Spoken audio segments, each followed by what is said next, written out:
अस्सलाम वालेकुम व्यूअर्स, मैं हूं शाकिर सोलंकी। व्यूअर्स, वफाकी वजीर कानून फ़र्रुख नसीम ने एक मरतबा फिर इस्तीफ़ा दे दिया है वजारत से। और फ़र्रुख नसीम साहब जो हैं अब जस्टिस काजी फ़ाइज़ ईसा का के जो रेफरेंस है उनके ख़िलाफ़ हुकूमत का, उसमें हुकूमत के बतौर वकील पेश होंगे सुप्रीम कोर्ट में। कल सुप्रीम कोर्ट का फुल बेंच जो है इस रेफरेंस की समाअत करेगा और इसमें अटारनी जनरल जो हैं मौजूदा, उन्होंने माजरत कर दी थी, इनकार कर दिया था हुकूमत को हुकूमत के वकील के तौर पर या हुकूमत के नुमाइंदे के तौर पर पेश होने से। जिसके बाद फ़र्रुख नसीम को हुकूमत ने कहा कि आप खुद नुमाइंदगी करें और बतौर वकील पेश हों। फ़र्रुख नसीम के लिए, क्योंकि वो वज़ीर कानून है, तो ज़रूरी था कि वो वजारत से इस्तीफ़ा दें, उसके बाद बतौर वकील सुप्रीम कोर्ट में किसी भी केस में पेश हो सकते हैं। इसी तरह का पहले भी माजी में भी ये हमने देखा है कि फ़र्रुख नसीम ने इस्तीफ़ा दिया था। आर्मी चीफ़ की जो एक्सटेंशन का मामला था, जो तमाशा लगाया हुआ था फ़र्रुख नसीम ने और पीटीआई की हुकूमत ने आर्मी चीफ़ की एक्सटेंशन मुद्दत मुलाजमत में तोसी के मामले पर सुप्रीम कोर्ट में 3-4 दिन ये तमाशा लगा रहा और पूरी मीडिया में इस आर्मी चीफ़ की एक्सटेंशन के अलावा कोई ख़बर इतनी हाईलाइट नहीं हो रही थी जितनी ये हाईलाइट थी, क्योंकि 3-4 दिन इस तरह लग रहा था कि असाब शिकन एक सूरत हाल बनाई हुई थी। हुकूमत ने आर्मी चीफ़ को ख़ुद मुदाखलत करनी पड़ी, हुकूमत के पास पहुँचे, वज़ीर आज़म से मुलाकात की, काबीना के मेंबरान से मुलाकात की और 3-4 मुसव्वदे जो हैं, नोटिफिकेशंस जो हैं आर्मी चीफ़ की मुद्दत मुलाजमत में तोसी के सुप्रीम कोर्ट में पेश किए गए थे और सुप्रीम कोर्ट की जानिब से बार बार मुस्तरद किए जा रहे थे, रिजेक्ट किए जा रहे थे, वापस किए जा रहे थे कि इनमें ये ख़राबी है, इसमें ये नुक्स है, इसमें ये कानूनी सुकुम छोड़ा गया है, इनको दुरुस्त करके लाया जाए। उसके बाद फिर ये 3-4 नोटिफिकेशन जब रिजेक्ट हुए, उसके बाद फिर आर्मी चीफ़ खुद पहुंचे थे हुकूमत के पास और उन्होंने बैठकर नोटिफिकेशन का जायज़ा, जो ख़बरें छपी थी या रिपोर्ट हुआ था उसके मुताबिक कि उन्होंने खुद देखा मामलात को। उसके बाद फिर ये मामला हल हुआ था।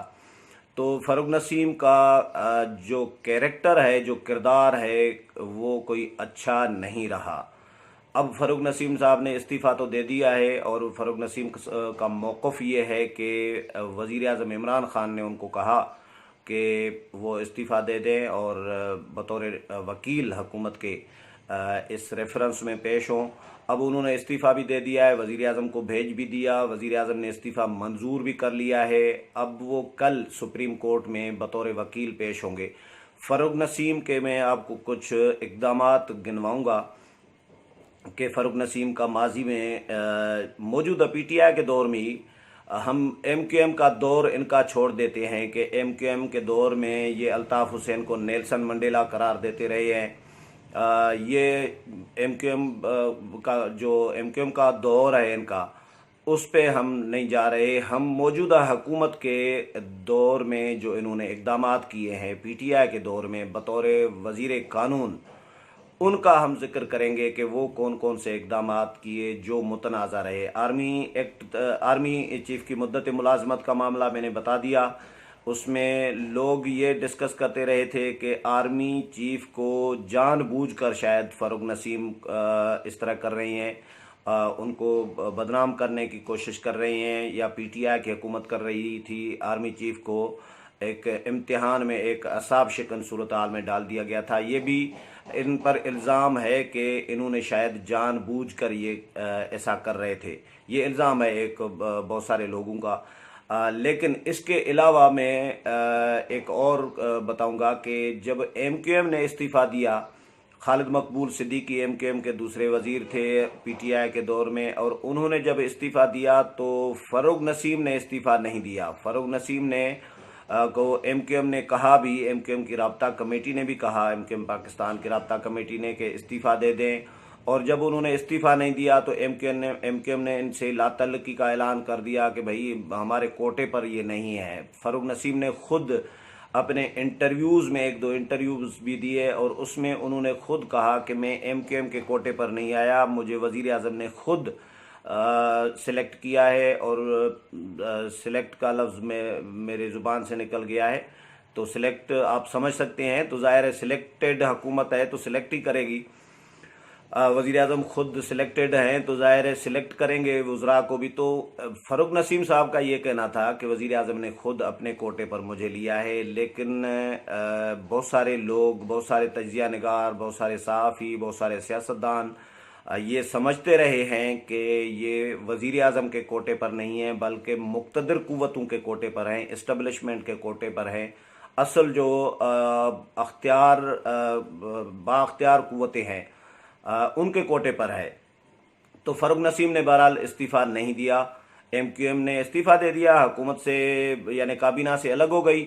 लेकिन फ़ारूक नसीम ने MQM का होते हुए भी इस्तीफ़ा नहीं दिया। ये भी उनका एक मुतनाज़ा इशू था, मुतनाज़ा फ़ैसला था। और इसके अलावा एक और फ़ैसला किया था फ़ारूक नसीम ने कि इलेक्शन कमीशन के 2 मेंबरान की तकर्री का मामला था, वो भी गैर आइनी, गैर कानूनी तौर पर एक नोटिफिकेशन ऐसा जारी कर दिया जो मुतनाज़ा बन गया।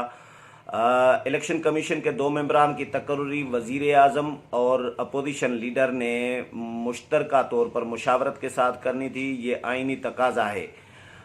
आइन का आर्टिकल 216, 17, 18, 19 इस तरह के आर्टिकल हैं, 5-6 आर्टिकल हैं जिसमें क्लियर है कि इलेक्शन कमीशन के मेंबरान या चीफ इलेक्शन कमिश्नर की तकर्री या चेयरमैन नैब की तकर्री किस तरह होगी। उनमें अपोजिशन लीडर और वज़ीर आज़म ने मुशावरत करनी है। तो वज़ीर आज़म इमरान खान साहब अपोजिशन लीडर से, शहबाज शरीफ से मिलना नहीं चाह रहे थे, मुशावरत नहीं करना चाह रहे थे। 2-3-4 खतूत एक दूसरे को लिखे गए थे। कभी कोई रिजेक्ट किया जा रहा था, कभी किसी पे नामों पर एतराज़, कभी किसी मतन पर एतराज़, मतलब इस तरह कभी किसी और से ख़त लिखवाया जा रहा था। मुख्तलिफ इशूज़ उसमें आ रहे थे, अपोजिशन लीडर की जानिब से वो रिजेक्ट किए जा रहे थे खतूत। तो इसी तरह का जब तनाज़ा बढ़ गया, जब इत्तफ़ाक़ राय नहीं हुआ, फिर कमेटी के पास चला गया। पार्लिमानी कमेटी एक कायम है। अगर वज़ीर आज़म और अपोजिशन लीडर इत्तफ़ाक़ न कर पाएँ तो फिर पार्लिमानी कमेटी को ये मामला चला जाता है। तो जब अपोजिशन लीडर और वज़ीर आज़म में इत्तफ़ाक़ नहीं हुआ था तो ये पार्लिमानी कमेटी को चला गया था। शीरीन मज़ारी इस पार्लिमानी कमेटी को हेड कर रही है। इसमें खुर्शीद शाह, राना सनाउल्लाह और मुख्तलिफ अपोजिशन के भी और हुकूमत के भी मेंबरान शामिल हैं। पार्लिमानी कमेटी में भी 2-3-4 मीटिंग्स हुई पार्लिमानी कमेटी की, उसमें भी इत्तफ़ाक़ नहीं हुआ था। तो उसके बाद फिर फ़ारूक नसीम साहब ने सदर ममलिकत को समरी भेज दी और 2 नाम अपनी तरफ से भेज दिए कि भैया सदर साहब ये आपको भेज रहे हैं नाम और आप इन पर दस्तखत कर दें, आप तय्युनात कर दें। सदर ममलिकत ने भी न आओ देखा न ताव देखा। कोई उन्होंने आइन का जायज़ा नहीं लिया, कानून को नहीं देखा कि ये कानूनी लीगली ये मैं कर सकता हूँ नहीं कर सकता। उन्होंने भी दस्तखत कर दिए, नोटिफिकेशन जारी कर दिया आरिफ अलवी साहब ने और 2 मेंबरान की तकर्री कर दी गई। चीफ इलेक्शन कमिश्नर को जब ये मामला चला गया, अपोजिशन ने तो एतराज़ किया, अपोजिशन ने एहतजाज भी किया कि ये गैर कानूनी और गैर आइनी तकर्रियाँ हैं, मुशावरत हुई नहीं है अपोजिशन लीडर के साथ, तो कैसे कर सकते हैं, ये आइन में नहीं है ऐसा कुछ कि हुकूमत जो है बग़ैर इत्तफ़ाक़ राय के और बग़ैर किसी मुशावरत के जो है तय्युनात कर दे अपनी तरफ से। तो चीफ इलेक्शन कमिश्नर को जब वो नाम भेजे गए 2 कि आप इनसे हल्फ ले लें 2 मेंबरान से, तो चीफ इलेक्शन कमिश्नर ने भी एतराज़ किया कि भैया ये तो गैर कानूनी और गैर आइनी तकर्रियाँ आपने की हैं, मैं कैसे हल्फ ले सकता हूँ, गैर आइनी तकर्रियों का मैं हल्फ नहीं ले सकता। तो चीफ इलेक्शन कमिश्नर ने जब हल्फ लेने से उन 2 मेंबरान से इनकार कर दिया तो उसके बाद तो हुकूमत के पास कोई ऑप्शन ही नहीं था कि हुकूमत नाम वापस ले ले, क्योंकि चीफ इलेक्शन कमिश्नर जब हल्फ नहीं लेंगे, इसमें तो आइन में ऐसा कुछ नहीं है कि चीफ इलेक्शन कमिश्नर हल्फ न ले तो फिर कौन हल्फ लेगा, दूसरा ऑप्शन कोई नहीं था। तो चीफ इलेक्शन कमिश्नर ने इनकार कर दिया तो उसके बाद हुकूमत ने फिर मजबूरन ये नाम वापस कर दिए थे। तो उसके बाद ये फिर मामला आगे डिले हो गया था मज़ीद। तो ये भी मुतनाज़ा फैसला था। एक और डिमांड की थी फ़ारूक नसीम ने, आइन की धज्जियाँ उड़ाना फ़ारूक नसीम का काम है, ये बड़ा ज़बरदस्त काम इन्होंने संभाला हुआ है। तो एक और काम ये पकड़ा था किया था कि सिंध के हवाले से इशू था बल्दियाती इलेक्शन का, और कूड़े का मामला था कराची का। तो फ़ारूक नसीम साहब ने कहा कि सदर जो है आर्टिकल 245, पता नहीं 200 कितना है, बहरहाल आर्टिकल मुझे याद नहीं आ रहा, लेकिन फ़ारूक नसीम ने उस आर्टिकल का हवाला दिया और फ़ारूक नसीम ने कहा कि इस आर्टिकल के तहत सदर ममलिकत यानी वफाकी हुकूमत मुदाखलत करे सिंध में, यानी सिंध के मामलात अपने कंट्रोल में ले। यानी इसका मतलब है कि इमरजेंसी जिसको कहें आप, कि वफाक कंट्रोल करे, सदर ममलिकत कंट्रोल करे, गवर्नर राज टाइप इस तरह का। तो इस पर सिंध में सिंधी अवाम ने जो रिएक्शन दिया, इतना शदीद रिएक्शन आया कि वो फ़ारूक नसीम ही बता सकते हैं। फ़ारूक नसीम ने फिर मजबूरन उन दिनों में सिंधी सहाफ़ियों को, इस्लामाबाद में जो सिंधी सहाफ़ी काम कर रहे हैं उनको बुला लिया, सबको रिक्वेस्ट करके अपने दफ्तर में बुला लिया और उनके सामने वजाहतें की। बिल्कुल रोने जैसी शक्ल थी फ़ारूक नसीम की कि भैया मैंने तो ऐसा कुछ नहीं कहा, मेरा ये मकसद नहीं था। वो वजाहतें करते रहे सिंधी सहाफ़ियों को, सिर्फ सिंधी सहाफ़ियों को बुलाया था, सिर्फ इसीलिए कि ताकि सिंधी मीडिया में ये मेरा मौक़िफ़ जाकर ये सिंधी सहाफ़ी छापेंगे तो सिंध में मेरे ख़िलाफ़ जो एक आग लगी हुई है लोगों में, वो कुछ ठंडी होगी और वो आग बुझेगी। तो मेरे ख़िलाफ़ जो महाज खड़ा हुआ है सिंध में, उसमें कुछ न कुछ मुझे रिलीफ मिलेगा। तो सिंधी सहाफ़ियों के सामने वो वजाहतें करते रहे, माजरत भी की, ये भी मुतनाज़ा। अब ये इन्होंने फिर एक और काम किया कि सुप्रीम कोर्ट के जस्टिस काजी फ़ायज़ ईसा के ख़िलाफ़ रेफरेंस दायर कर दिया, सदर ममलिकत को भेज दिया। ज़ाहिर वज़ीर कानून का काम होता है।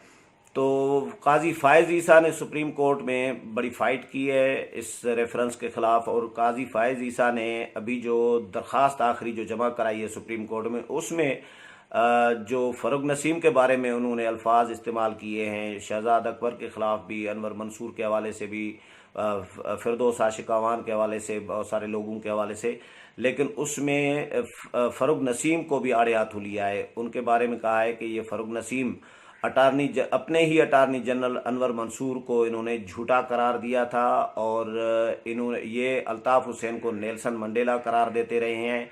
इन्होंने बदनीयती की बुनियाद पर मेरे ख़िलाफ़ रेफरेंस दायर किया है, ये इल्ज़ामात लगाए हैं जस्टिस काजी फ़ायज़ ईसा जो सुप्रीम कोर्ट के सिटिंग हाज़िर सर्विस जज हैं, उन्होंने फ़ारूक नसीम के ख़िलाफ़।